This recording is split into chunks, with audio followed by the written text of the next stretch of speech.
Memphis is a city fueled by hope. When times get tough, our people are always there to lend a hand to their fellow Memphian to help pull them back up on their feet. ABC 24 embraces all community efforts to keep Memphis standing tall. MAPC is a strong voice with a solid platform in the recovery community, providing aid through education, advocacy, health awareness, and networking with counseling and recovery services. We are proud to call them fellow Memphians. We are proud supporters of their mission, vision, and purpose. And we are honored to be a partner and sponsor of MAPC for 2022.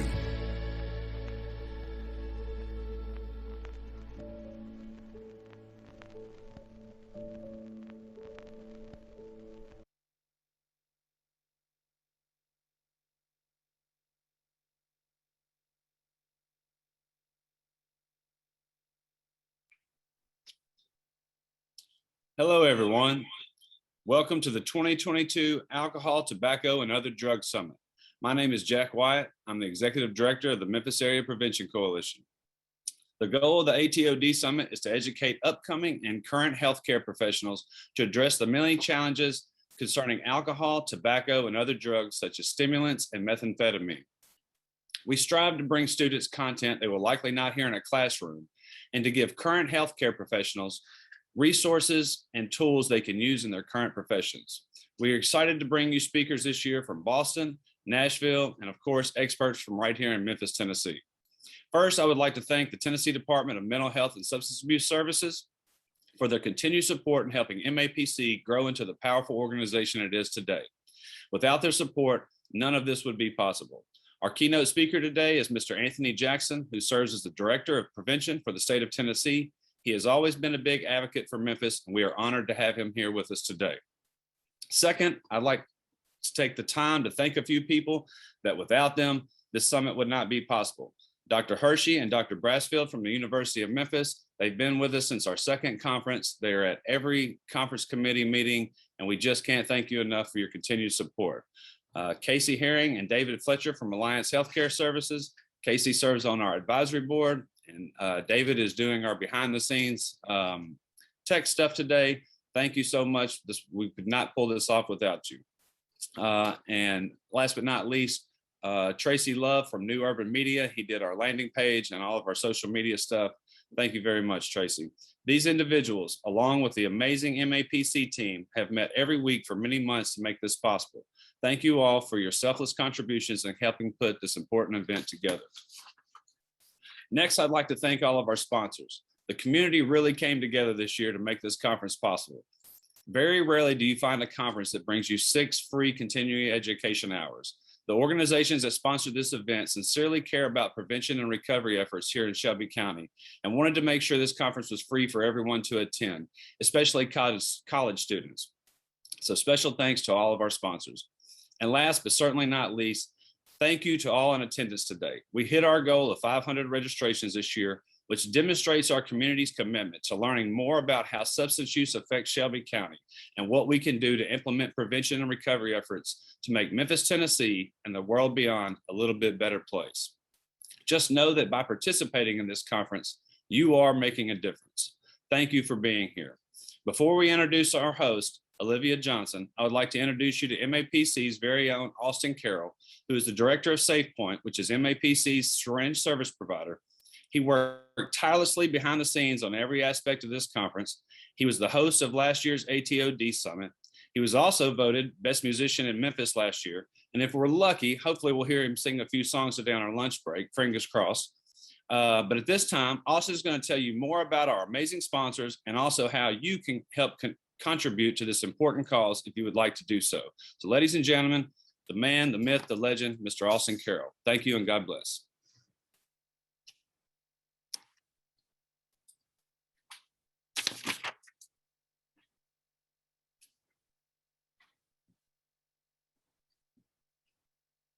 Hello, everyone. Welcome to the 2022 ATOD Summit, the Alcohol, Tobacco, and Other Drugs Summit for Shelby County. We're so glad that you're here today. Thank you to all those returning again, and thank you to all the new folks for signing up. We have some amazing sponsors this year. Obviously, these events would not be made possible without our sponsors. And not only would these events not be made possible, but also our programs would not be continuing to run the way that they do if we didn't have these sponsorships. We're so grateful today for our diamond sponsors, Summit Behavioral Health and the Shelby County Health Department, our gold sponsors that are the Memphis Redbirds and ABC 24, and our bronze sponsors, Graceland Recovery, UT Clinical Health, Bradford Health Services, First Step Recovery Centers, Lakeside Behavioral Health, and Alliance Healthcare Services. We could not operate without these folks.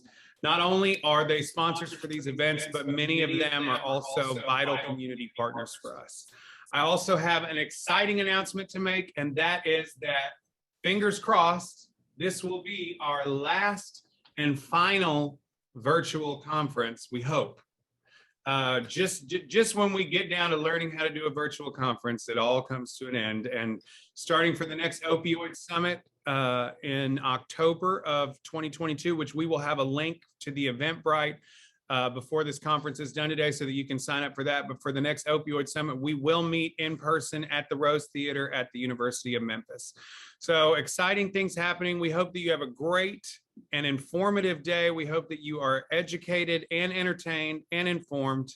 That's why we're here. So without further ado, I will be introducing our host for the day, and that is the one, the only Miss Olivia Johnson.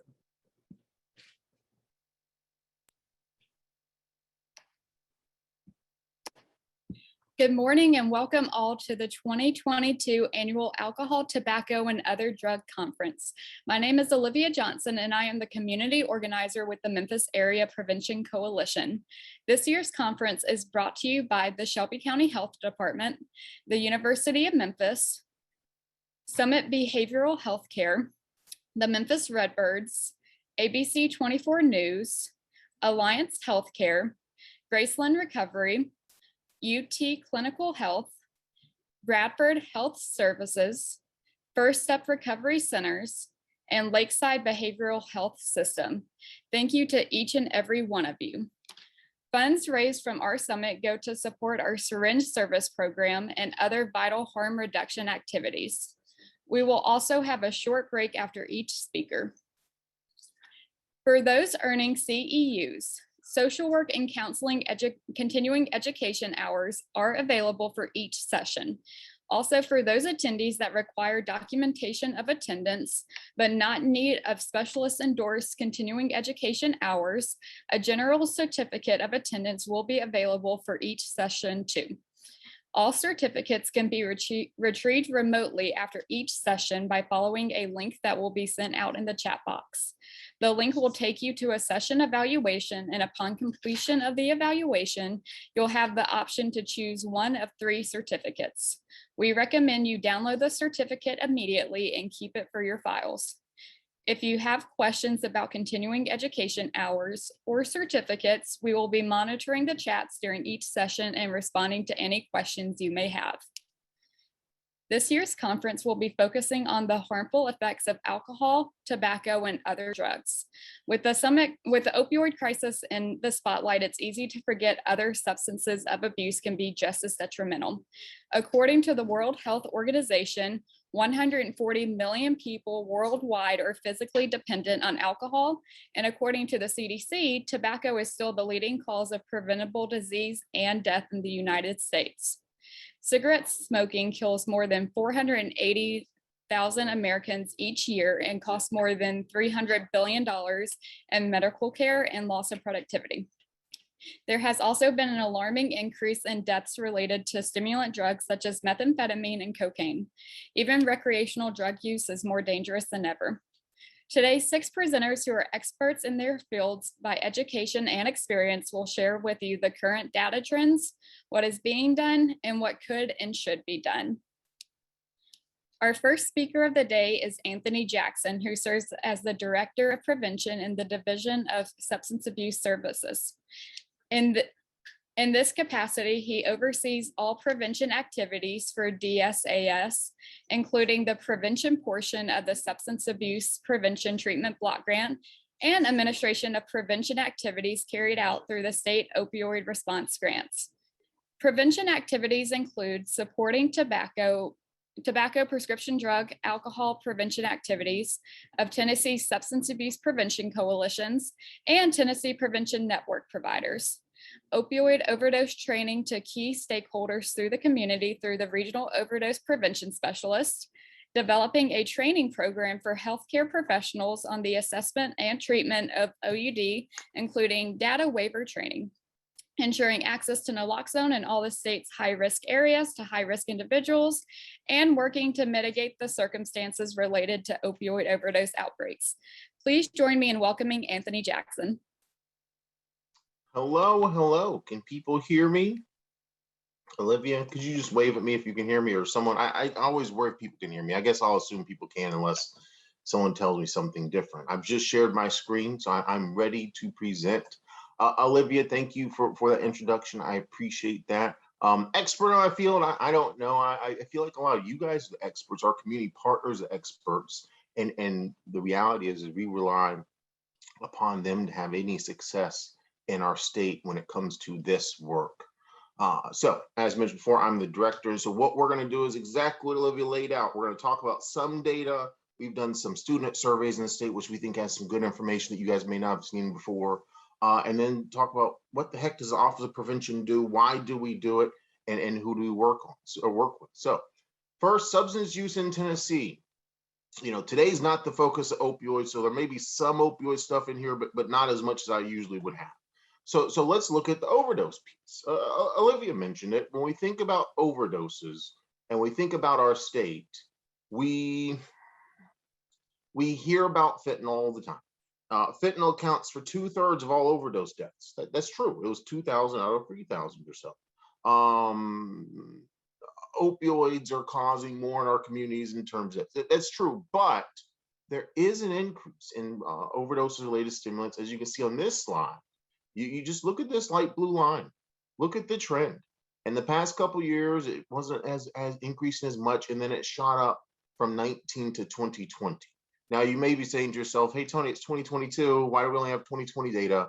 The overdose data takes a little while to process because it's a very formal process that I think is aided by the CDC, who kind of signs off on it. My friends in health could probably speak better towards it than I can. But looking at the most recent data, you can tell in terms of overdoses, they've gone up. Oops, I was on the stimulant side, my bad. But stimulants increase at such a high rate, and any stimulant, 1,300 overdose deaths weren't involved in any stimulant. It's an incredible increase, an incredible number as we think about what do we need to target as a state. Yes, opioids are an issue, but stimulants are growing exponentially, it feels. So looking at some student data, again, when we think about prevention and the Office of Prevention, we really focus on youth and young adults. And the reason why we do this is because we feel like if we engage a population early enough, we can prevent them from developing substance use issues in the future, right? And so we do this student survey to figure out what is going on in that youth population in our state. There are national surveys, but is that data really what's going on in Tennessee, or really what's going on in regions in Tennessee? So we've done the second administration of the 10 student survey, where we surveyed 18,416 students during a COVID year, mind you. Now, that's fewer students than the first administration. We had almost 22,000 students surveyed in the first administration. But I feel pretty good about, hey, we had more schools involved this time. We had more counties involved this time. And I think that's going to do well to thinking about the third administration, which actually starts in the fall of 22. So that's if you're a school that's interested, or someone or a community that's interested in participating in this study where we survey 8th, 10th, and 12th graders, please don't hesitate to reach out to myself because we're in the planning phases of this. So just some raw numbers real quick. I don't do the data analysis. Our evaluator, who does a great job, does this. But when you think about the sample, you have to think about an unweighted. That's just the people that surveyed, right? And then you have to weight it to kind of make the data be generalizable to the population which you're trying to compare it to. And so looking at it in terms of the weighting of the data, we actually had a pretty good amount of participation where we felt good about what we were doing. And in terms of participation, we broke it up into regions to kind of roll some of that data up to give us a better perspective. It worked out pretty well. The only regions we didn't have participate, unfortunately, were regions 4 and 7. For those that don't know, region 4 is our Davidson County region, and region 7 is our Shelby County region. But what I would tell you is we're optimistic that we will have region 7 participate this time. And so that'll help us again kind of close that data gap so that we have a better picture of what's going on in our state. Just some participation by grade, race, and gender. Gender, pretty even, in terms of groups, no big overrepresentation there. In terms of grade, we did have a higher percentage of 8th graders participate this time, a lower percentage of 12th graders participate. I think we liken that to COVID and some issues with maybe accessing 12th graders during the COVID period, whereas it might have been easier to access 8th and 12th graders who, still were in school and weren't transitioning to, post-secondary education. In terms of participation of race, we did have an overrepresentation of the white population relative to the state. So that's something we're going to work on to make sure, again, it's consistent and it matches what's going on in our state. So what does the survey measure? I'm not going to read through this whole list, but what I will mention is, in addition to this, we actually broke out some of those vaping data into subcategories, sub-questions. The effort there was, again, knowing vaping is an emerging, you'll see the data in a minute, vaping is an emerging issue in our state, and we want to make sure that we have that information so that as we apply for grants, as we plan our work, as we implement activities in the state, we are aware of the impact they're having and maybe what do we need to do. So looking at findings on key measures of lifetime use, see, this is the real data part. We saw decreases in almost everything from the 18-19 administration to the 2021 administration, except for vaping. Again, if you look at it, vaping continues to be the emerging issue, the growing issue in our state when it comes to youth, young adults, in terms of use of substances. Next slide. So breaking out those vaping measures, 30% of students surveyed identified, hey, having vaped in their lifetime of any kind. And that's high.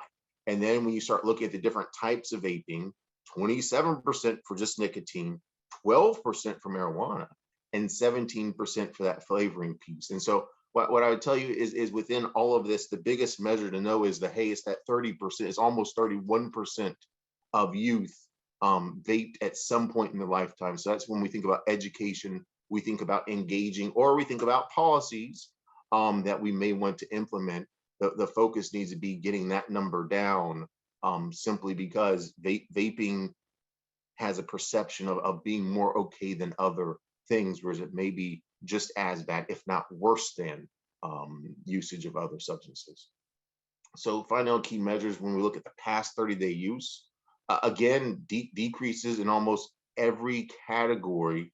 It's interesting in terms when we think about the past 30-day use, you saw that increase when it went to the lifetime, right? But when you look at past 30-day for vaping, it actually went down by 3.1%. So that's encouraging, right? Again, I look at all these and I put a little bit of a caveat on the data and say, hey, I'm interested to see what it looks like in a post-COVID, not necessarily saying COVID's over per se, but in a regular school year, because the reality is these kids have not had a regular school year since probably the 18-19 school year. Past 30-day vaping measures broken out again. You'll see again smaller numbers, but this is because this is past 30-day, not lifetime. But you see a similar pattern to what we saw on the previous slide.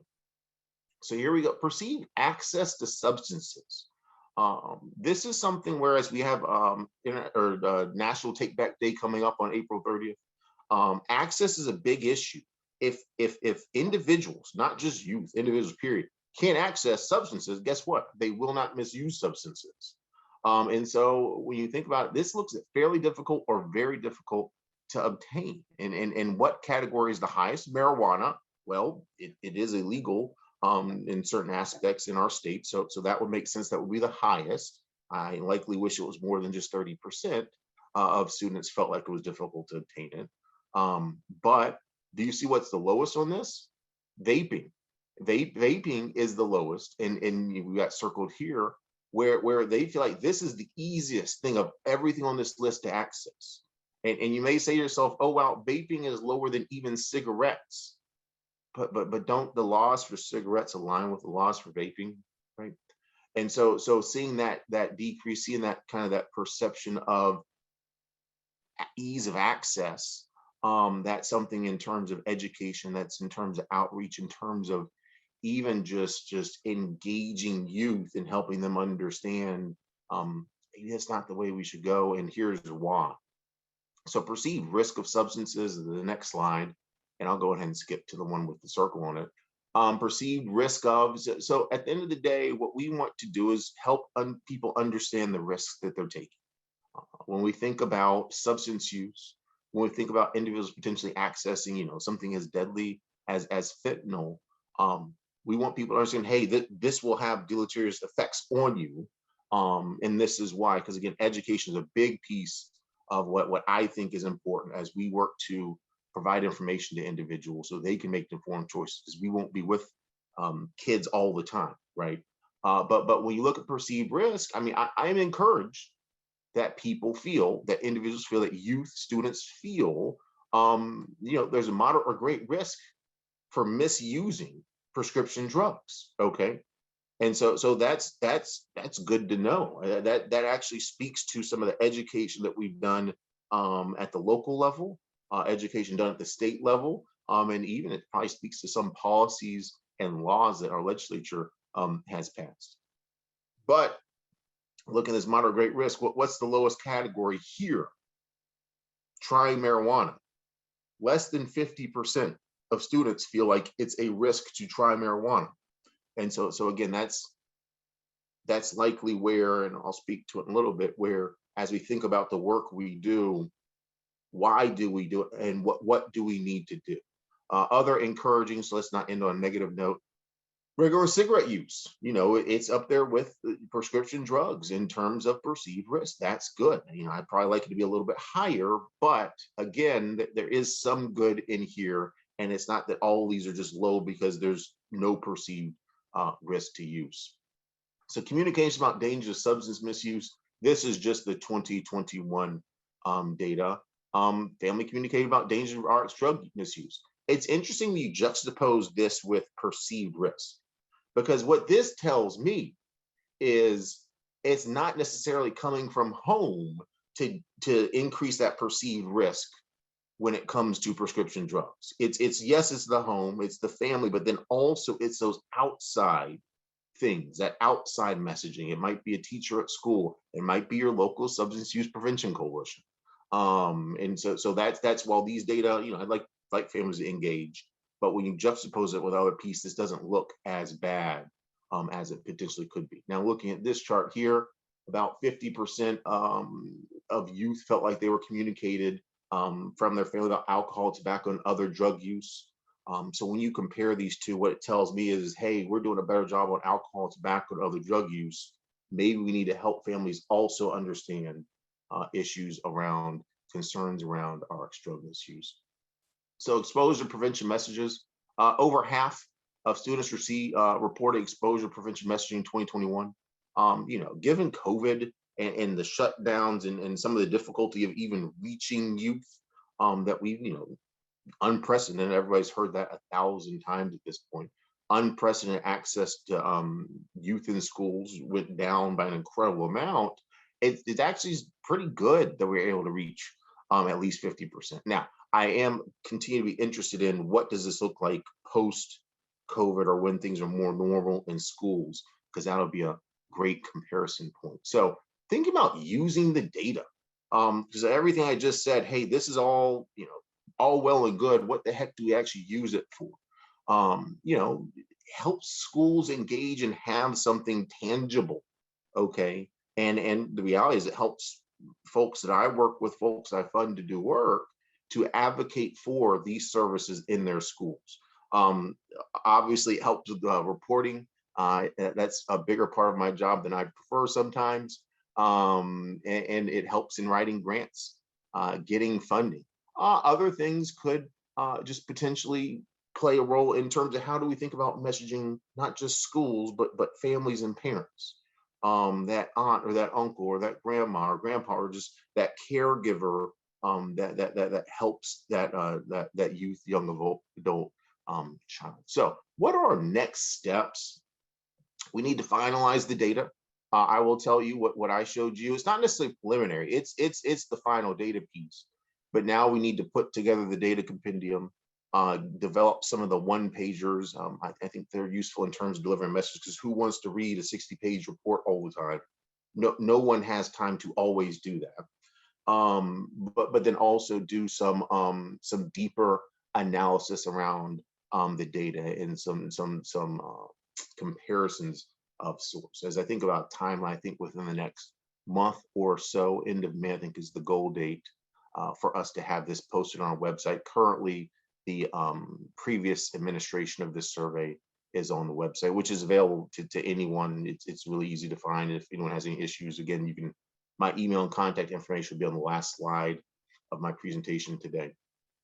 Also we want to continue to respond to data requests, because again, this isn't just state data that the Office of Prevention will use. This is the community's data. This is your data. Anyone can access this. And so how do we make sure that if someone requests something, it's useful and meaningful to them? The other next step is analyze the TN Together higher education survey. I didn't mention a lot of it here because it's in process, but what we've done is more or less taken this survey and added some questions that are more suited for an older demographic, read kind of college age and above. And we're working on administering this in colleges across the state, because again, it'll allow us to look at the data and then again, track the progression of youth and see what's going on in that population. This survey, I think we're administrating it now, spring of 22, and hope to have some of the data together in the fall of 22. I'm pretty excited about this because it'll give us a different look into the data than we've had previously. So next, let's talk about the Office of Prevention. Let's talk about Tennessee Department of Mental Health and Substance Use Services. So these are the mission and visions of the department I work in, okay? Under the leadership of Commissioner Marie Williams, we develop these missions and visions. I will tell you, I was involved in some of the, hey, what do you guys think about this? We were able to give some feedback and stuff. And I will tell you, as you look at it, the word prevention is not here, but that's okay. The word resiliency is, and I don't know if anyone's heard me talk about this, but if you you get to hear it again, because I think it's important. Resiliency really is the goal of the Office of Prevention, because what we want to do is engage youth, young adults, Tennesseans, and work to educate, inform in an effort to increase the protective factors that these individuals have, while also working to decrease the risk factors they may be exposed to or have. And so that is doing what? Building resiliency in individuals. So when I read creating collaborative pathways to resiliency, recovery, and independence for Tennesseans living with mental illness and substance use disorders, I think to myself, oh wow, we're the first stage of that. Okay. And then hey, prevention, it does work, it is effective, but then also people are on different paths. And maybe we weren't able to engage, and maybe they do develop a substance use issue. Well, okay, that's where other areas of our division come into play, but we're kind of that first line of defense. I won't go over the vision too much there because I think I'm running a little bit over time. So what do? We do evidence-based prevention. What is prevention? Pretty simple. Engage youth. Prevention is based on past history of behavior and sets out to predict and prevent. Shocking. The definition of prevention has the word prevent in there. Prevent prospective negative consequences from occurring. And so we think about prevention and we think about the Office of Prevention. I would tell you the work through the Office of Prevention, it's aligned with this, it's aligned with this kind of compass, for lack of better phrasing, where prevention covers this first half. And we're fortunate in this state to be able to offer the continuum of prevention services. And that can range from primary prevention, engaging before use, misuse.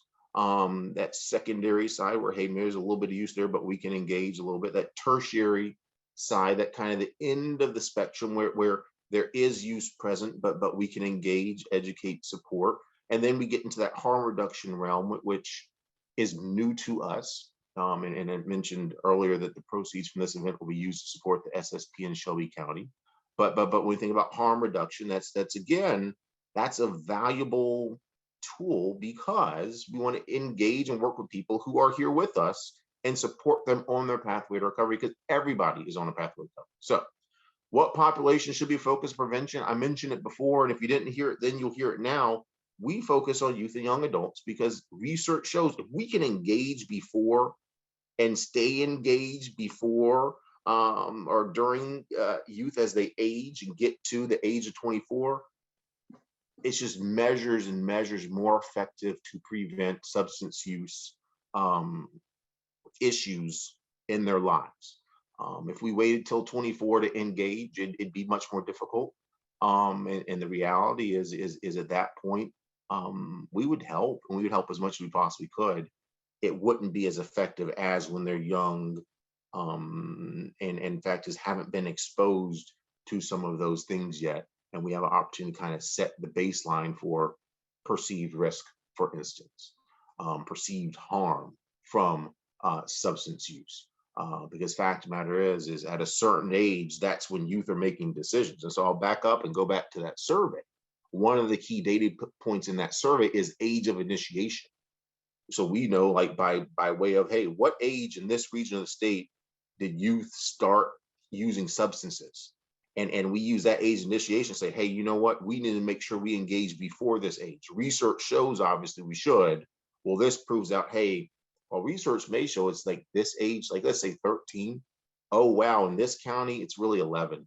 So we need to do more with our 9 and 10-year-olds than we maybe thought we needed to do. So what populations do we work with? Really 3 key populations: indicated, selective, and universal. Real quick, indicated, the highest risk group.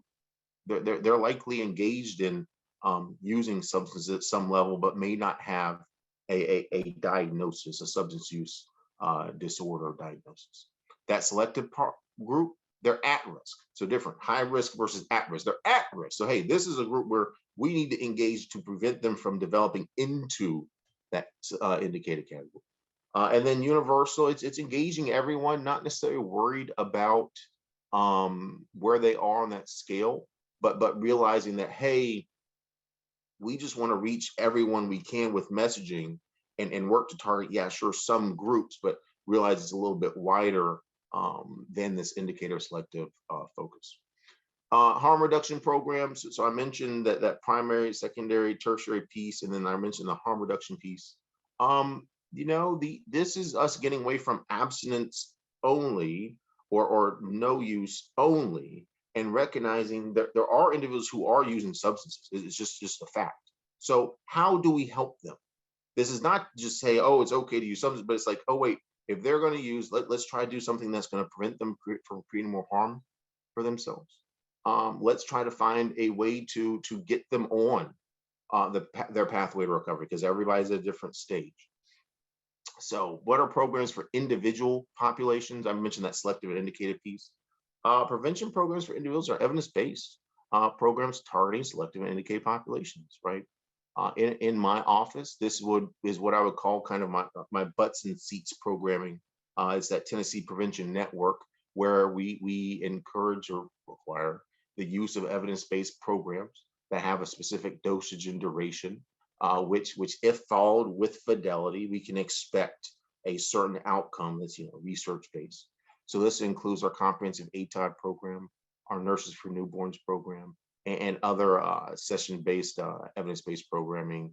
And you've probably heard of some of these evidence-based programs, such as like Optum Life Skills and stuff like that. We in 2021, because we're not done with FY22 yet, We served more than 6,300 individuals in 45 counties across the state. So a little bit more on TPN. Again, delay the onset of substance use and substance use disorder. And it's a primary prevention focus. So what's going on in Shelby County? I mentioned Botman Life Skills. I know Pyramid Recovery Center does that work. We contract with Shelby County Schools. They've historically implemented the positive action evidence-based program. And then also through the University of Memphis and Dr. O, they implement the Sports to Prevention plus Wellness, and the Let the Circle Be Unbroken Rites of Passage curriculum. So what are some of our universal prevention programs? Coalitions. So what are coalitions?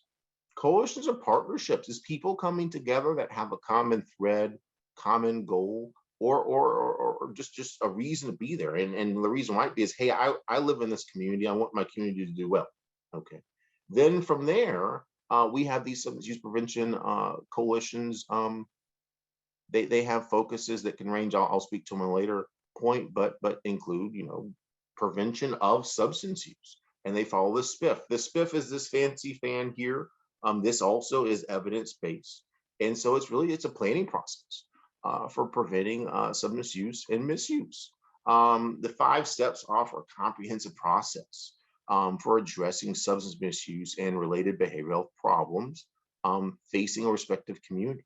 To have this SPIF be effective, you kind of have to understand the community needs and involve community partners. This is again where it's not the state coming in saying, hey, go do this in your community because we said so. It's that community working through this evidence-based process to determine what needs to be done in their respective community when it comes to activities around substance use prevention. It's that collaborative part. It's again that thing where these things can't be done on our own. It's leveraging the partners and kind of, hey, letting them operate within the structure in which is allowable. So what are some of the goals of coalitions? As it stands right now, we fund about, and I'll show the map in a second, about 46 substance use prevention coalitions across the state. These coalitions, not every single coalition, but 95% of them have these 5 goals. Historically, it's been 3 goals, but by way of some of the COVID-19 funding, by way of some of the American Rescue Plan Act funding, we've been able to expand past just alcohol, tobacco, and non-medical prescription drug use to add on marijuana use and stimulant use primary prevention program. And so for each of these goals, coalitions across the state have implementation plans that follow that SPIF process I mentioned before, and they're working to prevent those issues from developing in their respective communities. Here you can see a map where we laid out all 46 community coalitions.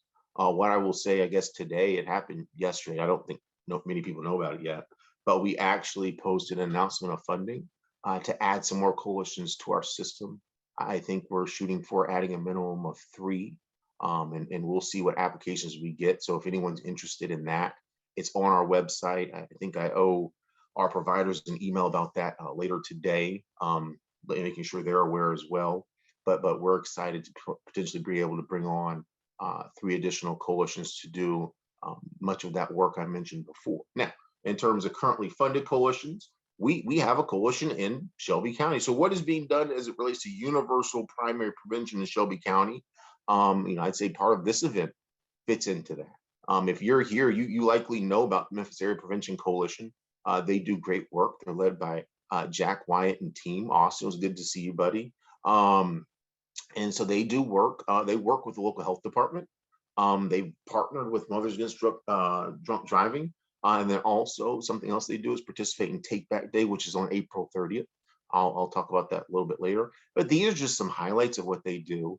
The reality is if you go back to that slide where I had those 5 goals, they're doing work around all 5 of those substances in their community. And again, working with leveraging partnerships to have success in their community.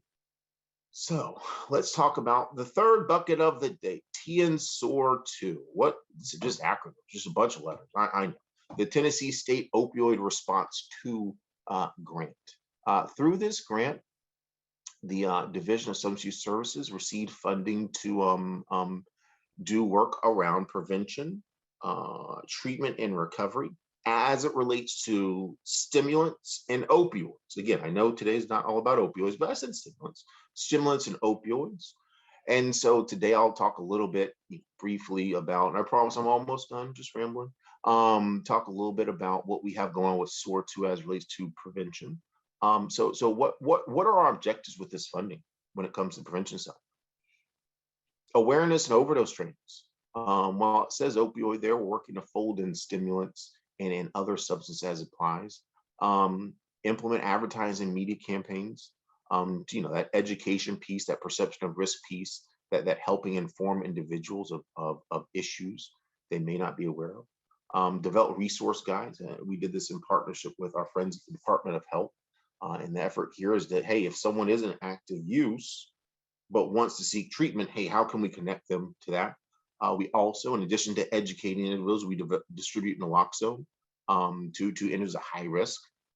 We distribute naloxone to first responders who may in turn use it in the field or may have to use it themselves. And then also to agencies that provide treatment recovery or community resources. So, I mean, this could be an example in Memphis specifically, what would be CAP. I'm confident we partner with them. But other treatment agencies that receive funding through the Tennessee Department of Health and Social Services, they have access to the naloxone piece. A big piece when we think about the naloxone is we're not able to provide to every single Tennessean because we do have a finite budget, right? But it's those who are in active use that we know are active use. Those individuals who are at high risk who have no other means to access it, right? They don't have insurance. They may be unhoused, unhomed. It's how do we help support them and provide them resources they may not be able to access otherwise. Some other objectives, coordinate timely on-the-ground responses to overdose outbreaks. We do this by way of working with or leveraging resources funded by this grant, but then also just resources funded by the Tennessee Department of Health and Substance Use Services, but then also by resources not funded by us. This is an approach where it's not just going to be us that help respond to these things. It's going to be, again, these relationships. It's going to be who do our coalitions or who do our providers work with in our community that can help in this time of need. Also, we work to train, educate healthcare professionals and students to assess and treat OUD. I think this is important in that ongoing education piece. And then also increase access to medication-assisted treatment. So thinking about the regional overdose prevention specialists, and I'll talk about their key goals in a second, but they're across the state. I believe we have about 22 right now, and they fit into these catchment areas. We determine these catchment because they're kind of funny. We determine these catchment areas based off of need, based off of historical data, and then also based off of the partners that we had in those respective regions. So you'll notice there's a difference in size in these, but I would tell you we did take into consideration many factors as we developed these. And the way it works is there's a ropes for each of, there's at least one ropes for each of these regions, and the ropes do events and activities in their respective region, and they can travel to any county in that region to do work. And the expectation is they do work in all 95 counties across the state. So what are the goals of the ropes? Harm reduction, reducing stigma, and increasing public awareness. It really is that simple. Those are their goals. So when we think about harm reduction, it's meeting people where they are, or meeting people where they're at. I mean, it's just the reality of it. It's not forcing them to come to you. It's you going to them, right? Because simply put, not everyone is ready or able to stop drug use. So it's kind of, then it's like, okay, well, what's plan B? How do we decrease their risks? How do we support them and work with them to get to that recovery phase? So what are some core principles of harm reduction? Implement a non-judgmental approach. Understanding it's an incremental process. It's not going to be just like a switch. It's not a 1 or a 0. It's not an on or off. It's a progression, and it may be a non-linear progression, and that's okay. It doesn't have to be a linear. Hey, it's a straight line from A to B. That may be the quickest way from one place to the other, but everybody's different, and it's understanding that, hey, what can I do during that? Can I work to enhance their quality of life?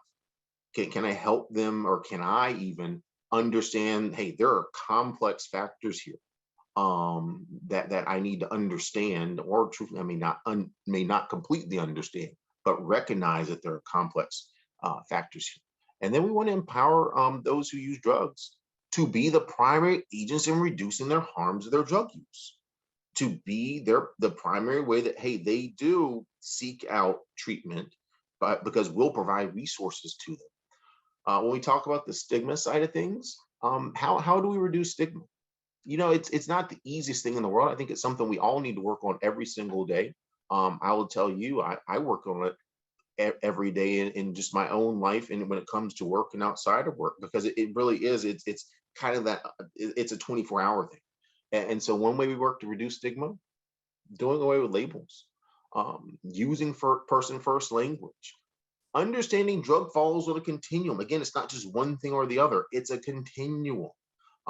Working to embrace positive change in individuals who use substances, but then also being aware of unintentional bias. I think we have a tendency to say one thing, but maybe think the other. And when you do that, that thing you say that may be sound the right way may not actually be perceived that way due to unintentional bias you may have. It just happens. And then another way is understanding substance use is often linked to trauma. It's not that someone just chose this. It may be something else that's gone on that's gotten them to this point. So that third point, working to increase public awareness. How do we do that? By way of trainings. What we do is we cover topics such as the opioid crisis, harm reduction I mentioned before, reducing stigma, and then also how to administer naloxone. In addition to doing trainings, regional overdose prevention specialists implement media campaigns in their respective communities. And these activities can range from billboards, radio ads, TV commercials, events like today, even in some just maybe even public awareness events where you bring people together and deliver some type of media message. So looking at this program, so far, regional overdose prevention specialists have distributed over 285,000 units of naloxone across the states of Tennessee since October 17. October 2017 is an important date because this program didn't exist before October 2017. And so this is one of the newer programs we have in the Office of Prevention, and it's done an incredible level of work. When I look at that naloxone distribution number and I see it's 285,000, I also say to myself, oh, wow, I think in FY 22, which state fiscal years run from July to June, we're going to probably distribute more than 100,000 units. We've been able to increase the amount we can distribute in our state, which in turn saves lives. It just does. Naloxone, funded through this program, has saved over 45,000 lives in Tennessee. So if you remember those first couple slides where I had the opioid related overdoses and those stimulant related overdoses, naloxone is not going to work in the case of a stimulant related overdose. I think we'll have someone talk about naloxone's properties later today or tomorrow. But it will work against those opioid related overdoses. And so when we think about those, I always think to myself, how much higher would that number be if we didn't have this program? How much higher would that number be if we didn't have ropes working in their communities to reach individuals, train, educate, potentially provide naloxone, while also working to connect individuals to resources. So, I think this program has had an incredible impact in our state. So what do the Shelby County ropes do?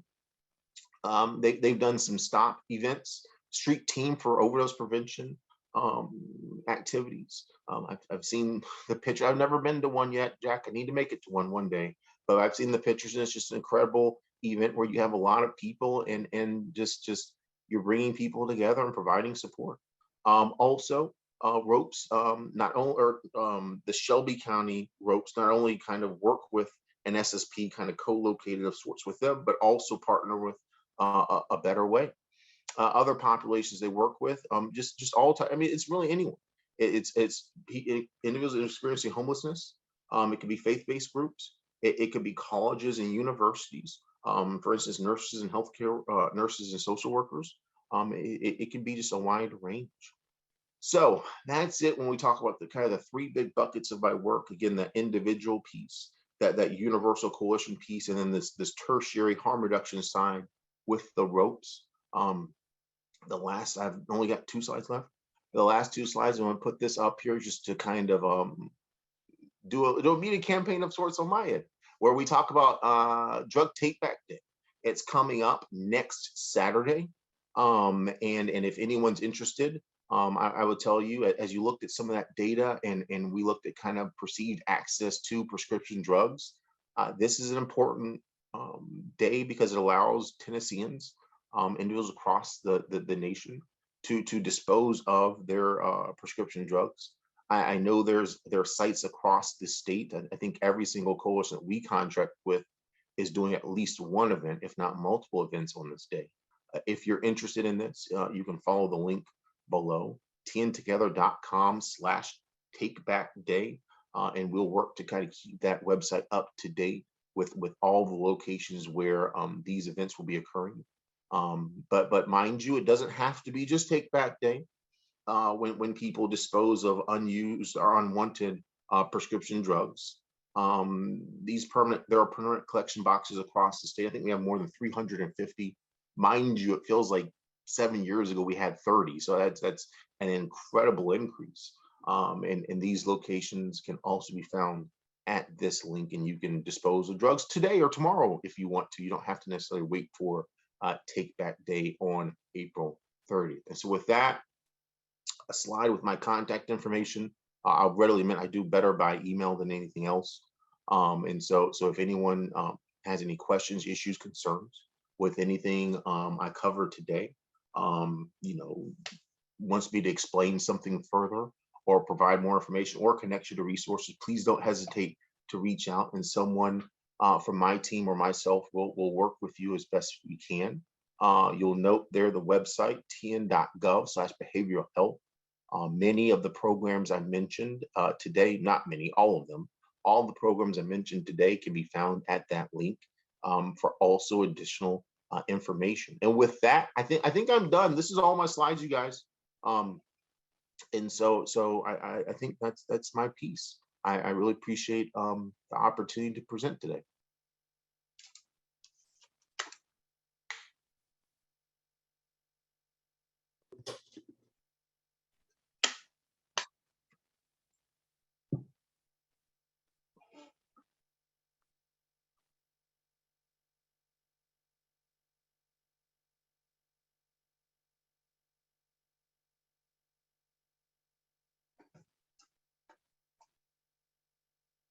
Dude, do I need to do something, you guys? No, we got it. Okay, I'm just like, I don't know. I don't want to mess something up, and then I don't, yeah, I'll stop sharing my screen. I can do that. You're good. You're good. So we have some good questions today. Questions. I know, the favorite part. No, questions are great. I love questions. So I'll just go ahead and get started. Why do you think vaping has become an increasing issue with young adults? Yeah, I think it really just goes into ease of access, the quote unquote coolness factor, the perception of it's just vapor. It's just water. It's not anything. It doesn't matter. It's fine. I breathe water. I breathe vapor when I take a shower, and there's vapor in the air. But that being said, all those things I mentioned, which I don't believe any of those are real things, by the way. Just don't quote me. Tony says yeah. But at the same time, what it does is it says, hey, this is where we need to educate. This is where we need to engage. And this is where we need to make sure young adults, individuals understand the risks. This is, again, where it's so important to engage before use starts. That's just the most important thing within all of this, is understanding, hey, yes, we can do work with youth who are currently vaping.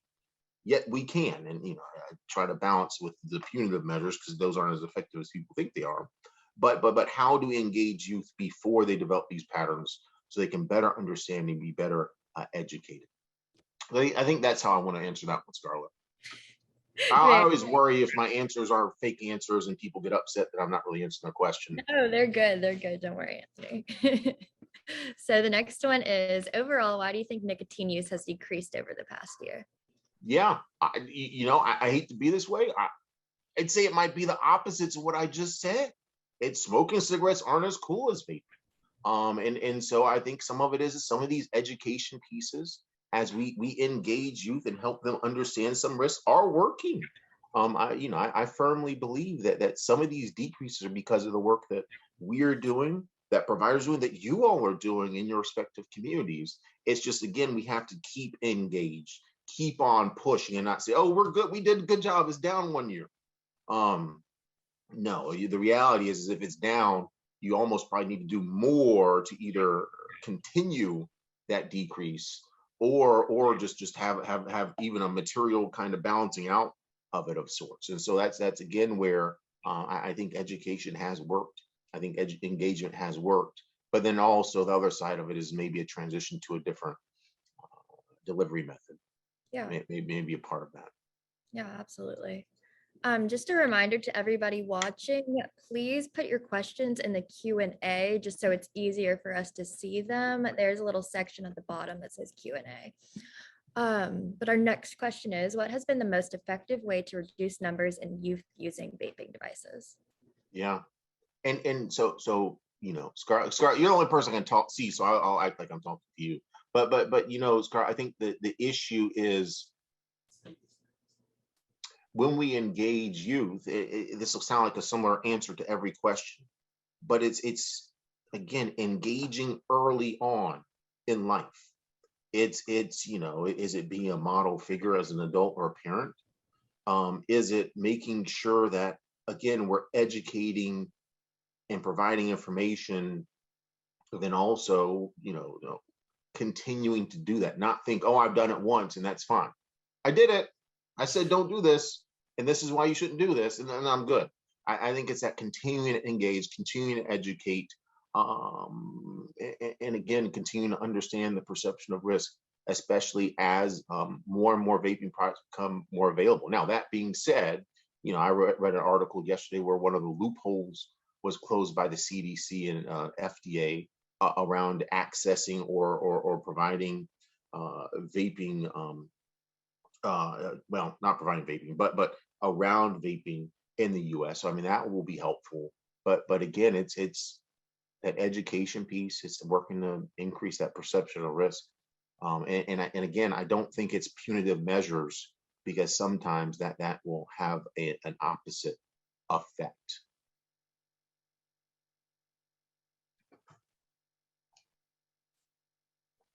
So our last question, Anthony, could you just speak a little bit on SOR Pathfinders and their role? Sure. So the SOAR Pathfinders, I will tell you, it's not in the Office of Prevention, but I know enough about that stuff. I believe that's through Linda McCorkle in our treatment side. Those Pathfinders, I believe, work with our hub and spoke agencies. These hub and spoke agencies are basically set up to where they're able to more effectively provide treatment services. So unfortunately, I probably won't speak much more to the Pathfinder piece, because while I was involved in writing much of the SOAR grant, and I'm sure I typed those words at some point, that is not my program. If you want more information on that, if you would send me an email, I can connect you with Linda McCorkle and her team. Between her and Rachel Leaf, they're the ones that lead the treatment side of the SOAR grant. And they'll have the answers that I probably shouldn't make up today. So I choose not to make up something today. Cool. Thank you, Anthony. Thank you so much. No problem. Thank you. As a reminder to our MOPEP students, you are required to answer one question per speaker or ask one question per speaker. So just make sure that y'all are doing that in the questions and answers section. So we're about to go into a break. Thank you so much.